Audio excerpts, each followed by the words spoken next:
Neste mês de maio nós traremos nas celebrações noturnas da PIB da Vila palavras direcionadas para a família. A família é a criação de Deus, e não existe absolutamente nada que seja mais alvejado do que a nossa família. O inimigo tem um profundo interesse em destruir a sua família. A Bíblia diz que ele veio senão para matar, roubar e destruir, e você pode ter certeza que o alvo prioritário dele é roubar a sua alegria, a sua paz e a sua família. Portanto, é importante, queridos, que nós redobremos nossas orações, estejamos atentos aos ataques que ele faz à nossa família. Hoje eu queria conversar um pouquinho com você no tema o poder de uma família curada. O poder de uma família curada. Deuteronômio capítulo 22, versículo 8, diz a palavra do Senhor: quando você construir uma casa nova, faça um parapeito em torno do terraço, para que não traga sobre a sua casa a culpa de derramamento de sangue, caso alguém caia. O Antigo Testamento, esse texto de Deuteronômio, são orientações de natureza arquitetônica para a edificação de uma casa. Aqui há uma legislação sobre como deve se construir uma casa. Esteja atento, tenha cuidado ao construir uma casa. Me parece que de certa maneira Jesus vem a fortalecer essa palavra lá no Evangelho de Mateus, no capítulo 7, no versículo 24, quando ele diz: portanto, quem ouve estas minhas palavras e as pratica é como um homem prudente que construiu a sua casa, a sua família sobre a rocha. Onde você tem construído a sua casa? Querido, entenda uma coisa, e acredito que essa palavra precisa ser a primeira palavra que você deve guardar em seu coração quando nós tratamos sobre família. Não existe família perfeita. Você entende? Não existe família perfeita. Ah, pastor, mas eu vejo lá no Instagram as fotos do senhor, da sua família. A sua família é uma família perfeita. Eu só coloco no Instagram a parte que interessa. Você entende? A parte que não interessa eu não coloco. E você pode acreditar, é assim com todo mundo. Nós não expomos de fato as mazelas, as dores, as tristezas que recaem sobre a nossa casa. Então entenda uma coisa: não existe família perfeita. Existe a sua família. É a minha família, e é essa que Deus me deu, e eu preciso orar, interceder e trabalhar em prol dessa família. A família é uma instituição poderosa porque ela foi criada por Deus. Deus criou a família. Deus criou a família biológica e também criou a família espiritual, chamada igreja. Então Deus, Ele é o criador da família. Ele é o maior interessado na família. Uma igreja, irmãos, ela não se sustenta se não tiver uma base forte em família. Em família. Portanto, olha a importância que a família tem dentro dos planos de Deus. No plano de Deus, a família é uma ordem dentro da própria criação. Nós acompanhamos os textos iniciais da Bíblia, no Gênesis, quando Deus cria o homem à sua imagem e semelhança e coloca sobre ele um decreto, uma ordem de multiplicar e encher a terra. Deus olha para o homem recém-criado e vê que não era bom a solidão, não era bom que o homem estivesse só. Faz uma ajudadora, faz uma companheira, faz uma igual e coloca ali ao lado para que lhe correspondesse. Querido, entenda, Deus é o criador da família. Se você ler apenas os 2 primeiros capítulos de Gênesis, você já vai ter a total consciência de que nos 2 primeiros capítulos da Bíblia, ele trata sobre gênero, sobre sexualidade, ele trata sobre casamento, famílias e até sobre paternidade. Tudo isso em apenas 2 capítulos da Bíblia. E que tempo é esse que nós vivemos hoje? Tantas confusões sobre esse assunto. A família moderna, ela envolve um número infinito de possibilidades dentro da mentalidade daqueles que pensam nessa vertente. A Bíblia, ela apresenta um modelo apenas. É o modelo de Deus, é o jeito de Deus, amém? e nós precisamos nos ajustar. Quando você tiver dúvida sobre algum tema sobre família, volte-se para o nosso manual do fabricante e você descobrirá qual é o propósito de Deus, o propósito original de Deus acerca da família. É por isso que você encontrará na nação de Israel, os judeus eles têm uma tradição muito forte, uma tradição que vai de geração em geração, porque há um apego muito grande sobre a importância das linhagens e da família. Eu tive o meu primeiro professor de hebraico, ele era judeu, e ele sabia remontar a sua genealogia até Jesus. 2.000 anos de história, contados de pais para filhos, e vai falando, olha, eu sou filho de fulano, filho de Beltrano, filho de Ciclano, e vai. Eu acho que se nós soubermos o nome do nosso bisavô, é muito. É ou não é, gente? É ou não é? Eu não sei o nome do meu bisavô, eu confesso para você. Do meu bisavô, não sei. Nós não temos essa característica, porque a família tem uma importância muito grande. A família é o lugar privilegiado, onde nós recebemos as primeiras instruções para a vida, os primeiros valores, a ética, a moral. A família é a oficina de modelagem do caráter do ser humano. É dentro de casa que você aprende aquilo que é mais essencial. Entenda, papai e mamãe, é dentro de casa que o seu filho tem que aprender sobre Deus. Amém ou não amém? Não são as tias da escola bíblica que tem que ensinar para o seu filho sobre Deus, não. É você que tem que ensinar, porque se Deus é importante para você, você precisa encontrar tempo. Assim como você encontra tempo para falar com o seu filho e conversar com ele sobre, por exemplo, pegar a coisa do coleguinha, pegar o docinho do colega, não pode fazer isso, e você briga com ele, você reclama, e você coloca de castigo no cantinho do pensamento. Então a mesma coisa você vai ensinar valores espirituais, e é dentro de casa. Dentro da nossa casa nós recebemos as primeiras instruções que vão nortear toda a nossa vida. A família também, ela é modeladora da ordem social. A ordem social, a nossa sociedade se estrutura em torno da família. Não me espanta tantos ataques à família em nosso tempo. Não me espanta tantos ataques à nossa família. É na família que aprendemos, é na família que crescemos. Deus criou a família com propósitos claros, propósito de procriação, propósito de recreação, propósito de reconciliação e propósito de celebração. Deus tem um propósito para a família, amém? Você pode dizer assim: Deus tem um propósito para a minha família? Glória a Deus. E preste atenção numa coisa, porque o salmista, ele foi muito preciso quando no Salmo 127 ele declara que se o Senhor não edificar a casa, em vão trabalham os que a edificam. Se Deus não for o primeiro na sua casa, querido, você está perdido. Você está construindo coisas que vão cair. Você está edificando sobre a areia. Pode faltar tudo na sua casa, pode faltar tudo, mas querido, se você preservar a presença de Deus, Ele vai te abençoar, Ele vai te honrar, as coisas vão acontecer de maneira extraordinária. Você acredita nisso? Deus precisa estar na sua casa. Nós precisamos pegar essa presença, irmãos, que nós temos na igreja e levar para dentro da nossa casa. A nossa casa precisa ser um lugar de bênção, precisa ser um lugar de milagre. E aí, irmãos, nós nos confrontamos com uma verdade, com uma realidade. Se família é projeto de Deus, se família é isso tudo, por que as famílias fracassam? Por que boas famílias fracassam? Por que bons casamentos não prosperam? Como nós podemos prevenir o adoecimento da família? Eu quero ler com você um texto que já usei em inúmeras pregações.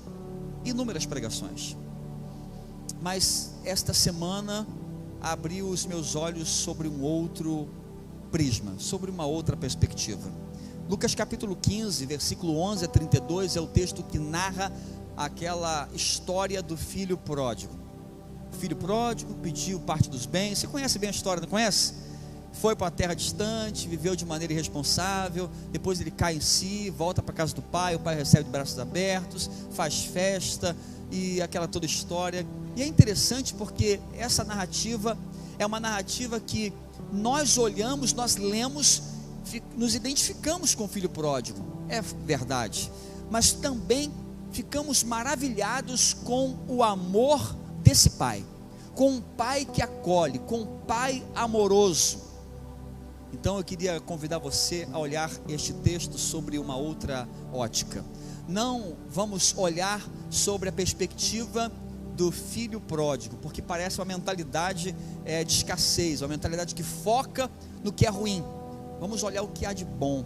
Pai amoroso, a parábola do pai amoroso, não do filho pródigo, porque havia um pai ali comprometido em amar a sua família. Versículo 11 do texto de Lucas 15, vamos ler. Jesus continuou e disse: um homem tinha 2 filhos, e o mais novo disse a seu pai: pai, quero a minha parte da herança. Assim ele repartiu sua propriedade entre eles. E não muito tempo depois, o filho mais novo reuniu tudo o que tinha e foi para uma região distante, e lá desperdiçou os seus bens, vivendo irresponsavelmente. E depois de ter gasto tudo, houve uma grande fome em toda aquela região. Ele começou a passar necessidade. Por isso foi empregar-se com um dos cidadãos daquela região, que o mandou para o campo a fim de cuidar dos porcos. E ele desejava encher o estômago com as vagens de alfarrobeira que os porcos comiam, mas ninguém lhe dava nada. Caindo em si, ele disse: quantos empregados de meu pai têm comida de sobra, e eu aqui morrendo de fome? Eu me porei a caminho e voltarei para a casa do meu pai, e lhe direi: pai, pequei contra o céu e contra ti, não sou digno de ser chamado teu filho, trata-me como um dos teus empregados. E a seguir levantou-se e foi para o seu pai.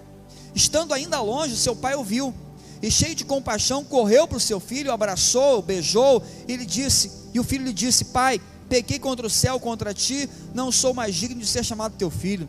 Mas o pai disse aos seus servos: depressa, tragam a melhor roupa, vistam nele, coloquem um anel no seu dedo, calçado nos seus pés, tragam um novilho gordo, matem-no, vamos fazer uma festa, comemorar, porque esse meu filho estava morto e voltou à vida, estava perdido e foi achado. E começaram a se alegrar. Enquanto isso, o filho mais velho estava no campo. Quando se aproximou da casa, ouviu a música, a dança. Então chamou dos servos e perguntou-lhe o que estava acontecendo. Ele respondeu: seu irmão voltou, e seu pai matou o novilho gordo, porque o recebeu de volta são e salvo. E o filho mais velho encheu-se de ira e não quis entrar. Então seu pai saiu e insistiu com ele, mas ele respondeu ao seu pai: olha, todos esses anos tenho trabalhado como escravo ao teu serviço e nunca desobedeci as tuas ordens, mas tu nunca me deste um cabrito para festejar com os meus amigos. Mas quando volta para casa esse seu filho que esbanjou os teus bens com as prostitutas, matas um novilho gordo para ele. Disse o pai: meu filho, você está sempre comigo e tudo que eu tenho é seu. Nós tínhamos que nos comemorar e alegrar-nos, porque este seu irmão estava morto e voltou à vida, estava perdido e foi achado. Esse texto por si já é um texto maravilhoso, um texto lindo. E que família não gostaria de ter um pai como esse? Um pai amoroso, um pai que abraça, um pai que acolhe, um pai que perdoa. Mas a verdade é que se você ler esse texto, você verá que essa família era uma família doente, era uma família imperfeita, era uma família que tinha as suas lutas e as suas dificuldades. Quando é que uma família então precisa de cura? Quem sabe hoje você está aqui pensando: será que a minha família precisa de alguma cura, de algo, de uma intervenção de Deus? Quando uma família precisa de cura?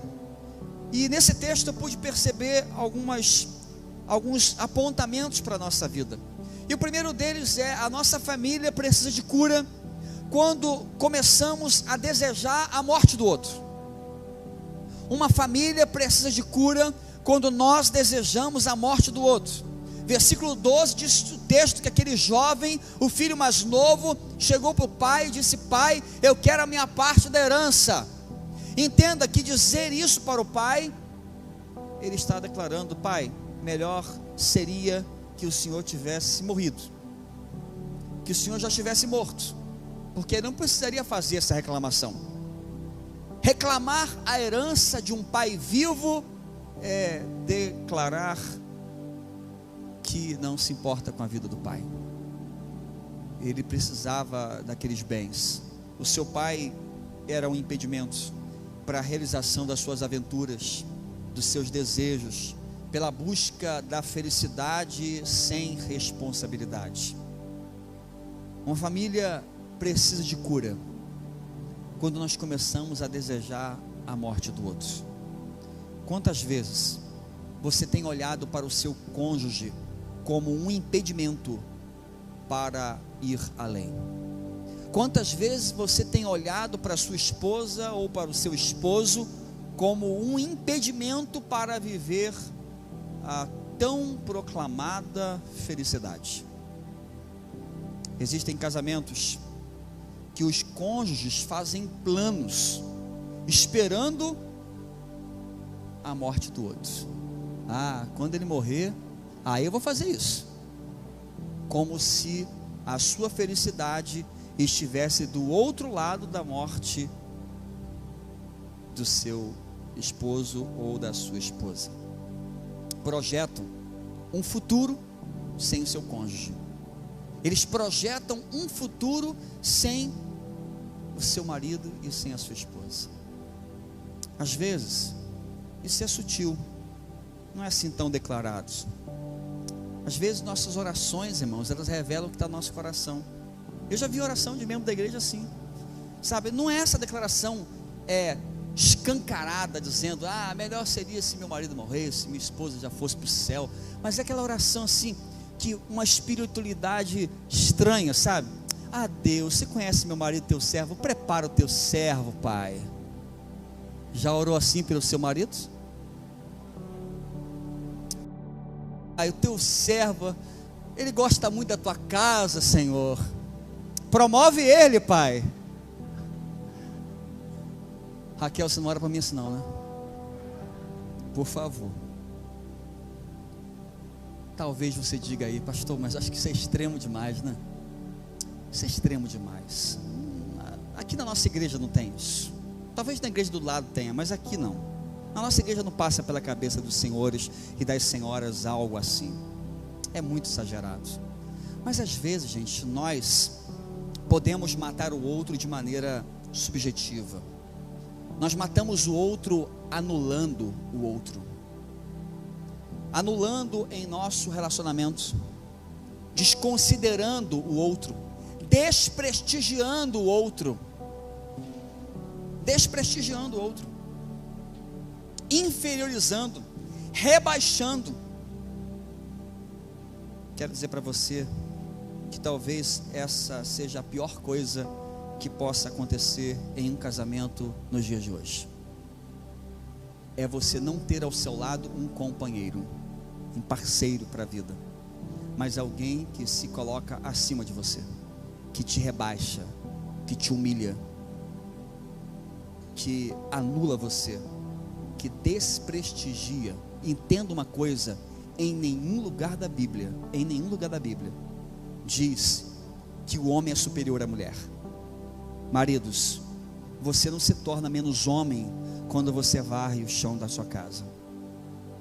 Você não se torna menos homem por lavar uma louça.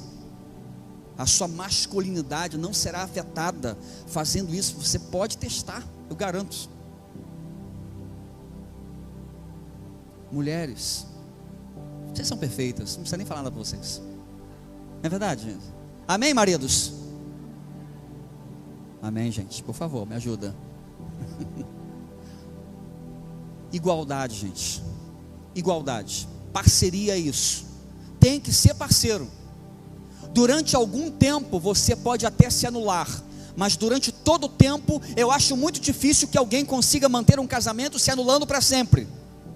Não existe crescimento em um casamento, prosperidade em um casamento. Eu estou falando de casamentos duradouros, gente, de relacionamento para a vida inteira, em que uma parte humilha a outra parte. Não aceite isso. Não aceite isso de maneira nenhuma.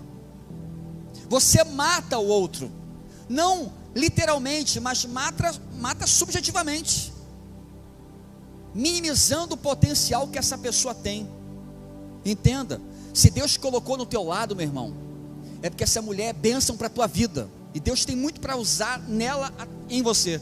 Se Deus colocou esse homem na sua vida, meu irmão, Deus não errou não. Ele colocou porque esse homem tem qualidade, tem valor e vai te abençoar de maneira extraordinária. Precisamos ter essa mentalidade, irmãos. Você mata a relevância que uma pessoa tem na sua vida. Pais, a pior coisa que você pode fazer na sua vida é desprestigiar o seu cônjuge em favor do seu filho. Acontece muito também. Vem o filho, a gente esquece da pessoa que você escolheu para ser seu parceiro para a vida inteira. Filho não é parceiro para a vida inteira. Você entende isso? Chegar a idadezinha dele, vai criar asa, vai meter o pé e nem vai olhar para trás. Aí você vai ficar em casa chorando ao lado de um ilustre desconhecido, porque você não desenvolveu relacionamento, intimidade com essa pessoa. Casamentos fracassam quando os filhos saem de casa, porque tem gente que acha que filho é elemento agregador do relacionamento. Não é. Filho criou asa, vai embora, casamento fracassa, porque vai olhar para o lado uma pessoa que você não tem a menor intimidade. Valorize o seu cônjuge, valorize a sua esposa, valorize o seu esposo. É bênção de Deus para a sua vida. Uma família precisa de cura quando o desejo de deixar é maior do que de ficar. O versículo 13 do texto que lemos diz que não muito tempo depois o filho mais novo reuniu tudo que tinha e foi para uma região distante. Ele já tinha tudo pensado. Ele já foi pedir herança para o pai de caso pensado. Vou pegar minha parte da herança, vou meter o pé, vou viver minha vida, vou usufruir de tudo que eu quero, porque na casa do meu pai ele tem tolhido as minhas felicidades, o prazer que eu quero ter nessa vida. Ele já estava comprometido em sair, mesmo antes em ir falar com o seu pai. O filho já tinha tudo na mente, já estava preparado. Nessa casa eu não estou feliz, nessa casa eu não tenho nada daquilo que eu quero, então eu vou reunir o que eu tenho e vou embora. E é interessante você pensar o que esse filho tinha nessa casa. E quando você lê o texto todo, por exemplo, lá na parte final, quando o filho mais velho reclama e vê barulho na casa, vê acontecendo alguma coisa, ele vai falar assim: quando se aproximou da casa, ouviu música e dança, e chamou um dos seus servos e perguntou: o que está acontecendo? O filho mais velho perguntando para um dos seus servos: o que está acontecendo? Estou ouvindo lá na minha casa, na casa do meu pai, música, festa, alegria. O que está acontecendo? Veja só uma coisa: o filho pródigo, ele tinha a mesma coisa que o filho mais velho tinha. O que eles tinham? Eles tinham uma propriedade, eles tinham uma casa, eles tinham um lar, eles tinham um lugar para voltar no final do dia, eles tinham acesso à cultura, porque diz o texto que havia música, havia festa, havia celebração. Eles tinham empregados, era uma família próspera, tinham servos, tinham amigos, eles tinham recursos financeiros, porque estava acontecendo lá um churrasco, tinham novilhos. Ele tinha tudo isso, tinha exatamente tudo isso, tinha proteção, tinha um conforto, tinha um amor, tinha segurança, perdão, mesa farta. Então por que ele saiu? Então por que ele foi embora? Irmãos, parem para pensar quantas pessoas saem dos seus relacionamentos, saem de um casamento, saem da sua casa pelo motivo errado. Cuidado com a sua insatisfação, cuidado com o espírito de escassez, que só consegue enxergar aquilo que não se tem e não percebe aquilo que já possui. A família do outro é sempre melhor, a família do vizinho é sempre melhor. Os filhos do vizinho sempre estão limpinhos, arrumadinhos. Os meus estão sempre catarrentos, cabelo bagunçado, pisa no cocô do cachorro, né? O marido, a grama do outro, né? Fala, grama do outro, sempre mais verdinha. Cuidado com essa mentalidade de que na sua casa não há valor algum. Como eu já disse aqui, hoje nós vivemos um tempo de propagandas enganosas. As pessoas colocam na mídia aquilo que elas querem colocar. Aí você fica vendo lá, perdendo o seu tempo precioso, vendo Instagram, rede social, quer ver a vida do outro. e você não entende que a pessoa ali só está colocando a parte legal, a parte interessante, a parte que ela quer mostrar, e a parte que ruim, a parte complicada, nós ocultamos. Entenda-se, querido, nem sempre aquilo que aparenta ser alguma coisa de fato é. Muitas pessoas têm saído das suas casas, dos seus relacionamentos, com motivação completamente equivocada. A Bíblia diz em Jeremias 17:9: o coração é mais enganoso do que qualquer outra coisa. Ah, pastor, eu estou saindo desse relacionamento, desse casamento, não vai dar mais certo. Eu estou sentindo no meu coração isso. Entenda, o seu coração pode estar enganado. O seu coração pode estar completamente equivocado. A Bíblia diz: o coração é mais enganoso do que qualquer outra coisa. Ah, pastor, eu só quero buscar a minha felicidade. Querido, buscando essa tal felicidade, pessoas têm destruído suas famílias, arruinado a vida dos seus filhos. Mas eu quero buscar minha felicidade, não importa quantos mortos eu vou deixar ao longo do caminho. Cuidado com o seu coração, cuidado com o seu coração. Talvez você esteja colocando muito defeito na sua família. Entenda, como disse no início, nossas famílias são imperfeitas, não tem família perfeita. Talvez você esteja colocando defeito demais na sua família, pensando que o problema está com eles, mas talvez o problema esteja com você, porque você só olha para aquilo que é ruim e não vê o que é bom. A sua família tem coisa boa, amém? A sua família tem coisa boa? Essa pandemia foi tremenda, né, gente? Porque nessa pandemia, as pessoas que viviam cada um para um canto, foram enclausuradas dentro da mesma casa. Para algumas famílias, isso foi terapêutico, poderoso demais. Outras famílias não sobreviveram à pandemia. Inúmeros divórcios aconteceram no período de pandemia mais restrito. Por quê? Porque você teve que se confrontar com o outro, confrontar-se com a verdade do outro. Você espera que seu marido seja um grande homem? O que você tem feito para que isso aconteça? Eu já ouvi uma frase que diz assim, que por detrás de um grande homem há sempre uma grande mulher. Então, porque grandes homens ou grandes mulheres, ou melhor, entenda, né, que grandes homens e grandes mulheres, eles não são um acidente do destino, eles são uma construção. Grandes homens e grandes mulheres, grandes famílias, grandes casamentos, filhos abençoados, não são uma obra do acaso, são uma construção.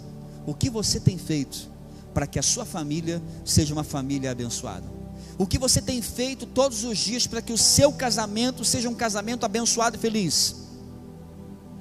O que você tem feito para que os seus filhos cresçam e se tornem homens segundo o coração de Deus? Invista. Isso é construído, isso não é obra do acaso. Por isso nós precisamos estar vigilantes acerca disso e acerca desse assunto. A Bíblia fala em Provérbios 4:23: acima de tudo, guarde o seu coração. Tome cuidado com o seu coração, porque dele depende toda a sua vida. Alinhe o seu coração com o propósito de Deus. Alinhe o seu coração com a vontade de Deus. Peça ao Senhor: Senhor, me mostra a tua vontade para a minha família. Ao invés de você primeiro pensar em separar, divorciar, antes de você pensar no pior, peça a Deus: Senhor, qual é a tua vontade para a minha família? O que eu não tenho entendido? Qual é a mensagem que eu não entendi ainda acerca da minha família, do meu casamento e da vida dos meus filhos? Coloca no meu coração esse direcionamento, e querido, você será muito abençoado pelo direcionamento que Deus te der, amém? A sua família será abençoada. Portanto, não desista, não desista. Terceiro, quando é que uma família precisa de cura? Quando dentro da família a festa do outro me incomoda. Uma família precisa ser tratada, uma família precisa de restauração quando a festa de um incomoda o outro. Lucas capítulo 15, versículo 28 diz que o filho mais velho encheu-se de ira e não quis entrar na festa que o pai preparou para o filho mais novo, para o filho pródigo. O pai amoroso preparou uma celebração, uma festa para recepcionar o filho que estava perdido e que foi achado. O filho que estava na casa, o filho mais velho vendo aquilo, isso incomodou profundamente. Eu não vou entrar nessa festa, eu não vou participar dessa festa. No coração daquele filho mais velho haviam fortalezas espirituais que precisavam ser destruídas, fortalezas espirituais que hoje também precisam cair por terra na nossa vida, meus irmãos. Muitas famílias não prosperam por causa dessas barreiras espirituais, e a primeira delas é a inveja, a fortaleza da inveja. A inveja, ela não me deixa entrar na festa onde eu não sou o centro das atenções. A inveja é um mal que não celebra a conquista, o sucesso, o bom desempenho do outro. Existem pessoas que só valorizam a festa que ela promove ou a festa que é promovida para ela. Celebre as conquistas do outro dentro da sua casa. Celebre as vitórias do seu esposo ou da sua esposa ou do seu filho. Celebre as conquistas na sua família. Celebre, se alegre com a vitória do outro. A inveja nos leva às vezes a amar o nosso irmão quando o irmão está na pior, mas passamos a olhar com indiferença quando ele celebra a vitória. Tem gente que se identifica com aquele que está no chão e diz assim: pode contar comigo, pode contar comigo, Deus vai te ajudar, estou aqui para te servir. Mas quando essa pessoa é exaltada e Deus a levanta, ela pensa assim: está chegando no topo, que alguma coisa errada fez.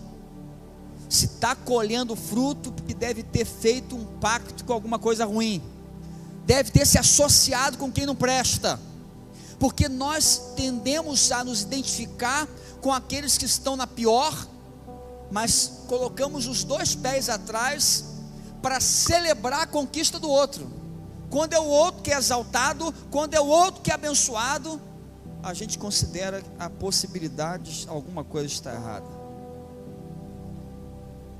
Existem pessoas que vão deixar você de lado no momento da sua vitória. Existem pessoas que vão se incomodar com a alegria da sua família. Existem pessoas que vão se incomodar com a alegria dos seus filhos. Destrua a fortaleza da inveja. A inveja leva você a investir contra a festa que o outro faz. Você não se alegra, você considera: ah, mas se fosse a minha seria muito melhor. Ah, seria muito melhor.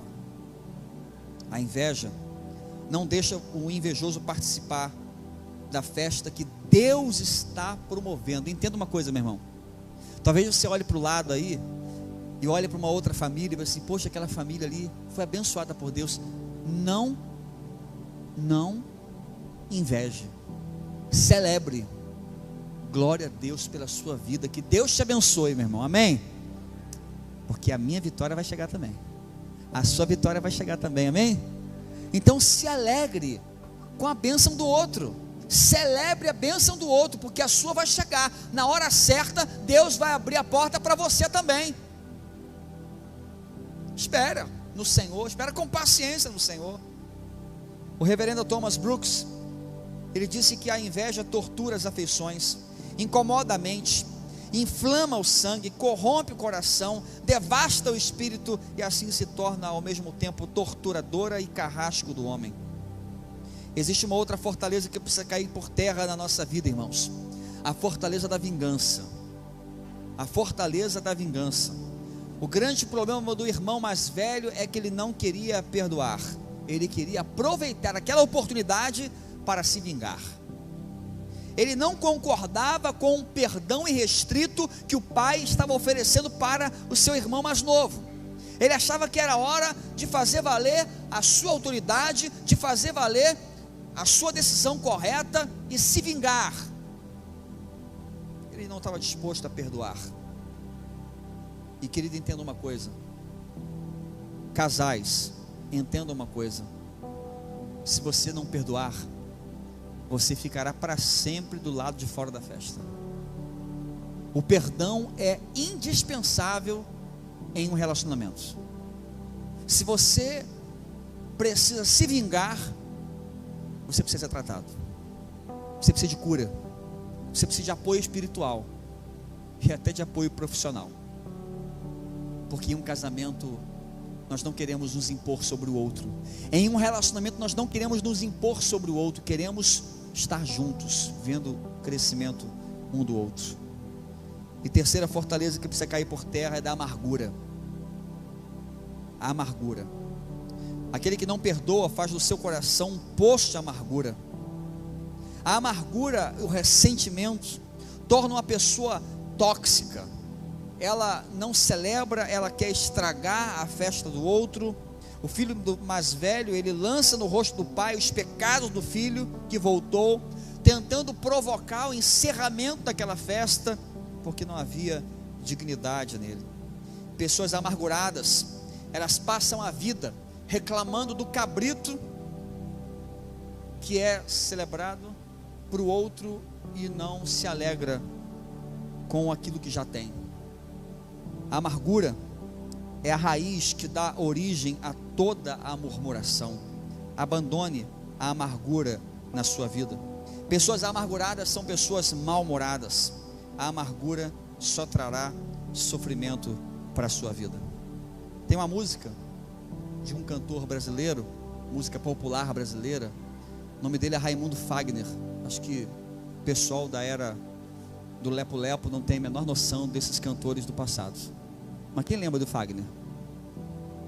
Um pessoal aí, né? Uma das suas músicas, chamada Revelação, ele diz o seguinte: um dia, vestido de saudade viva, faz ressuscitar casas mal vividas, camas repartidas, faz se revelar. Quando a gente tenta de toda maneira dele se guardar, sentimento ilhado, morto e amordaçado, volta a incomodar. A amargura incomoda você, amordaça você, te coloca ilhado em um sentimento que só trará prejuízo para a sua vida. Pessoas amarguradas não conseguem enxergar a grandeza daquilo que tem, mas só incomoda a celebração, a festa que é feito para o outro. Quando uma família precisa de cura, quando ela perde a consciência do valor daquilo que tem. Uma família precisa de cura quando perde a consciência do valor daquilo que ela já tem. Entenda uma coisa, meu querido e amado irmão, você que está aqui, visitante, você que está acompanhando online, a sua família é preciosa. A sua família é preciosa, amém? Você pode dizer isso: a minha família é preciosa? A minha família é preciosa. Pastor, mas como é que você fala se você não conhece? Eu não preciso conhecer, mas eu garanto que há valor na sua família. Cada família tem sua característica, gente. Cada família tem a sua identidade, mas eu garanto que toda família tem o seu valor. O nosso problema é que nós perdemos a consciência do valor que nós temos, olhando para aquilo que nós não temos. Você não é grato por aquilo que você tem, e começa a reclamar do que você não tem, e não celebra aquilo que você já tem hoje. Uma família precisa de cura quando ela perde a consciência do valor das coisas. Lucas capítulo 15, versículo 30, diz que o filho mais novo foi para uma terra distante e esbanjou os seus bens, vivendo de modo irresponsável. Querido, o dinheiro que ele gastou com prostituta, o dinheiro que ele gastou com uma vida dissoluta, era o dinheiro do trabalho suado do seu pai. Era o dinheiro que garantiria um futuro para ele. Ele não tinha consciência do valor daquilo que ele tinha, e desperdiçou profundamente. Apocalipse capítulo 2, versículo 4, declara: contra você, porém, tenho isso. você abandonaste o teu primeiro amor. Aquele jovem tinha o amor incondicional do seu pai, mas preferiu o amor passageiro. Ele abriu mão da convicção do amor do pai pela incerteza do amor do mundo. O pai se tornou descartável. O lar perdeu a sua importância. O irmão se tornou um obstáculo. A comunhão à mesa se tornou algo desnecessário. O filho pródigo vendeu tudo isso muito barato e foi em busca da sua felicidade. Entenda, não despreze o valor daquilo que você tem. Valorize a sua casa, valorize o seu casamento. Por que casamentos não prosperam? Porque nós perdemos a consciência do valor que nós atribuímos a uma coisa. Quando a pessoa chega no altar para casar, ela vem com 100% de consciência do valor que ela está garantindo para o seu futuro. Ninguém casa, ninguém vai casar, gente, assim. Eu casei com ela porque tinha outra pessoa, não, pastor. Aí, tá bom. Você casa porque, nossa, é a mais bonita, pastor. É a mais bonita. Vou ser muito feliz. E com o tempo a gente vai perdendo a consciência do valor daquilo que motivou você a chegar no altar.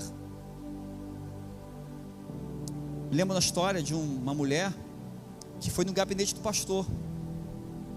E ela chegou, pastor, olha, a situação é a seguinte: vou me divorciar do meu marido, vou separar porque não tem jeito.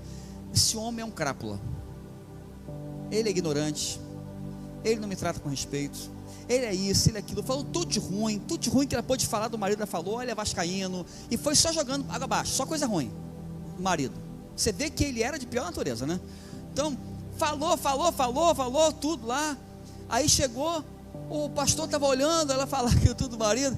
Aí ela falou assim, minha irmã, ele falou assim, irmã, me ajuda com uma coisa aqui. Eu falei, o que é, pastor? Se esse homem é tudo de ruim que você está falando, por que você casou com esse troço? Se ele é tudo isso de ruim, como é que você casou com ele? Você casou obrigada? Eu falei, não. Então por que você casou? Ah, pastor, mas ele não era assim. Ele não era assim. Ele era como? Ela começou a falar, ele era assim, ele era assado e tal, e começou a ressuscitar no coração dela aquela que era a motivação primeira. Irmãos, nós nos esquecemos do valor das coisas ao longo do tempo. Vivemos hoje num tempo que ama mais as coisas do que as pessoas. Vivemos hoje num tempo que nos relacionamos com coisas e usamos pessoas. Nos relacionamos com coisas que não agregam valor algum para a nossa vida. E tratamos o outro com desdém. Não damos ao outro uma atenção de qualidade. Quantos casamentos não estão prosperando porque falta uma coisa básica chamada atenção? O marido conversa com a esposa e assim, sim. Então, marido, você vai transferir o dinheiro todo para minha conta. Sim, claro.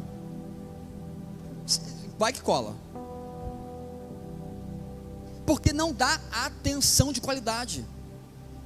O filho vem para contar uma história, contar o que viveu na sua vida, não dá atenção de qualidade. Querido, eu faço aqui um desafio para você, e garanto para você que a sua família será abençoada. O seu casamento, você que entrou aqui hoje pensando, quem sabe, em acabar de vez com o seu casamento, você que está acompanhando de casa agora, que está ouvindo essa palavra, pensando em dissolver o seu casamento, faça esse teste. Essa semana você vai usar só 10%, não precisa mais do que isso não, porque aí pode até promover uma lua de mel antecipada, tá? Só 10% do tempo que você ficaria, por exemplo, em mídia social, em rede social, vendo televisão, alguma coisa que não edifica em nada a sua vida, você vai separar 10% para dedicar em atenção exclusiva e valorização ao seu cônjuge, ou ao seu filho, que seja. Parar, senta, fica olhando para a cara dele assim, sabe? Ele vai ficar incomodado. O que foi? O que foi, mulher? Jesus amado, dá uma atenção de qualidade, evolui isso. Como é que eu posso dar uma atenção melhor? Sabe? Valorize a outra pessoa. Querido, entenda uma coisa: pessoas precisam de pessoas. Você entende isso? Você entende que pessoas precisam de pessoas?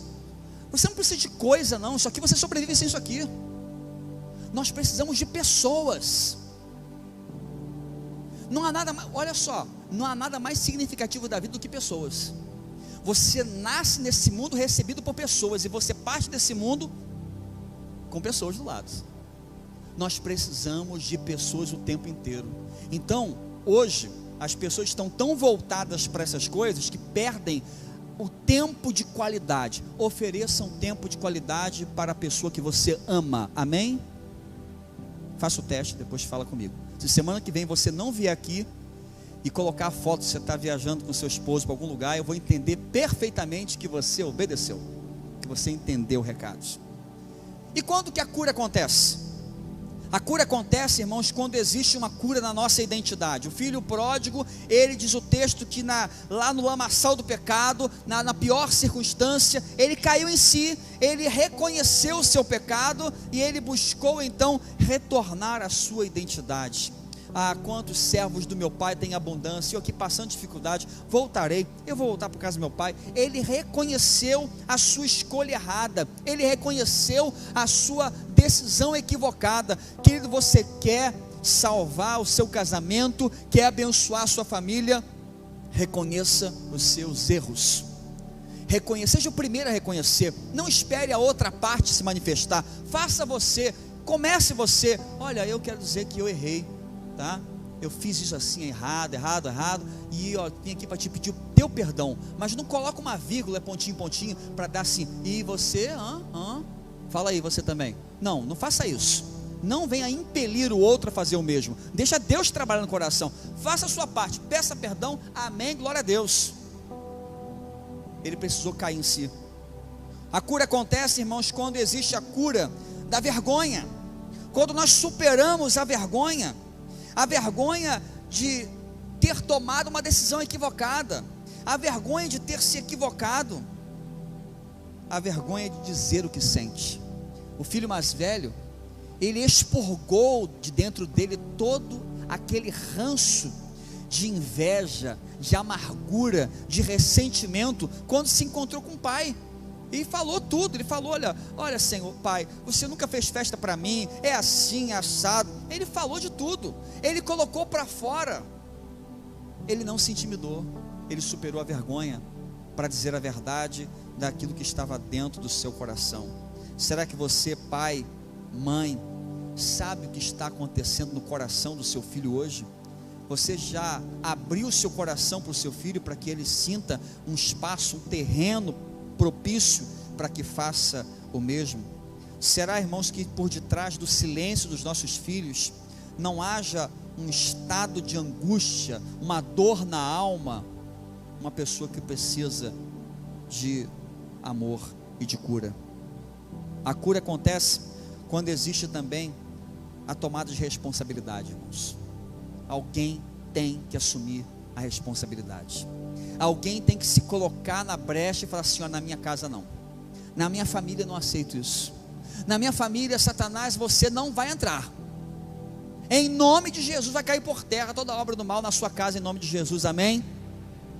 O pai amoroso, ele estava pronto, ele não desistiu da sua família, porque era um projeto de Deus. Ele não desistiu do filho que se rebelou, ele não desistiu do filho mais velho, que estava cheio de amargura. Ele, em primeiro lugar, restaura a identidade do seu filho, dizendo, filho, chama de filho, aquele a quem o irmão diz assim, ó, esse teu filho, que não é mais meu irmão. Ele chama para perto, ele chama para a intimidade. Meu filho, você está sempre comigo. E mostra para ele o alcance da sua herança. Tudo que eu tenho é teu, tudo que eu tenho é teu. Deus quer abençoar a sua família. Aquele pai decidiu ser um canal de graça, de bênção para a sua casa. Alguém tem que decidir. Alguém tem que decidir. Alguém tem que decidir pagar o preço. Alguém tem que decidir se colocar de joelho no chão, clamando pela sua família. Vai ser você? Vai ser você? Ah, pastor, estou esperando que alguém ore por mim. Na sua casa, você é a autoridade espiritual. A oração do pastor, ela não vai chegar aos pés da sua oração. Sabe por quê? Porque você, dentro da sua casa, é a autoridade espiritual.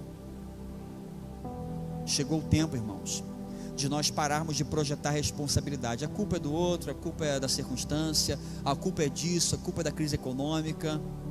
Chegou a hora de você falar assim: olha, eu não sei quem é o culpado, mas eu sei que eu serei o responsável para que a minha família seja uma bênção. Eu serei o responsável para que o meu casamento seja uma bênção. Eu vou fazer tudo que eu puder para que o meu casamento se torne uma maravilha. Eu serei o pai que vou lutar pelos meus filhos. Eu serei a mãe que lutarei pelos meus filhos. Alguém tem que assumir o compromisso. Entenda uma coisa, e finalizo com essa palavra aqui: não existe família curada sem o caminho do perdão. Sem perdão não há cura. E por que uma família precisa de perdão? Porque numa família tem gente, e pessoas são imperfeitas. Eu sou imperfeito, você é imperfeito, seus filhos são imperfeitos, e eventualmente nós precisaremos do perdão. Precisaremos liberar perdão para o outro. E sabe por que é ótimo você liberar perdão para o outro? Porque em algum momento do futuro você vai precisar do perdão para a sua própria vida. Porque você também pode errar. Sim ou não? Não pode? Não existe cura para uma família onde não há perdão. Feche seus olhos. Nessa noite o Senhor quer tratar com você que veio aqui hoje, com você que está acompanhando de casa. Eu não sei qual é a luta que você passa dentro da sua casa, mas eu garanto para você que as maiores conquistas que Deus tem para a sua vida são as conquistas na sua família. A sua família é preciosa, a sua família é bênção. É por isso que o diabo tenta destruir de todo jeito. É por isso que o inimigo está tão comprometido em arruinar o seu casamento, em destruir a vida dos seus filhos, porque sabe que a sua família é o lugar estratégico que Deus escolheu para derramar bênçãos incontáveis. Quando você tiver essa consciência de contra quem você está lutando e por quê, você vai reavaliar muito bem as situações e circunstâncias que acontecem na sua casa. Entenda, não é por acaso. Não é por acaso. Existe um grande interessado que a sua família não prospere. Mas hoje, querido, Deus está entregando para você uma palavra de que há esperança para a sua família. A sua família é imperfeita, assim como a minha também é. Mas uma coisa eu faço: eu vou lutar pela minha casa. Eu não vou deixar o inimigo celebrar a vitória da minha família, em nome de Jesus. Eu me coloco na brecha. Eu assumo a responsabilidade de fazer a minha família prosperar, de fazer a minha família ser feliz. O meu casamento será um casamento abençoado em nome de Jesus. Sabe por quê? Porque eu vou fazer a minha parte. Vou fazer tudo que Deus colocar no meu coração para fazer, para que ele prospere. Em nome de Jesus, hoje o Senhor está falando com você, que entrou aqui nesse lugar, quem sabe decidido, quem sabe com o coração já fechado para falar sobre esse assunto, mas hoje o Senhor fala contigo: lute pela sua família, lute pela sua casa, lute pelos seus filhos. O inimigo não vai prosperar na sua família em nome de Jesus. Toda obra do mal vai cair por terra em nome de Jesus, porque hoje, nessa noite, aqui nesse lugar, você assume um compromisso com Deus. Eu vou lutar pela minha família. Se você se compromete com isso, se hoje você sai daqui, se pastor, eu vou lutar pela minha família, eu quero convidar você a se colocar de pé no seu lugar, em nome de Jesus. Não precisa falar nada, é você com Deus. Eu vou lutar pela minha família. Se coloque de pé no seu lugar. Vamos juntos louvar ao Senhor.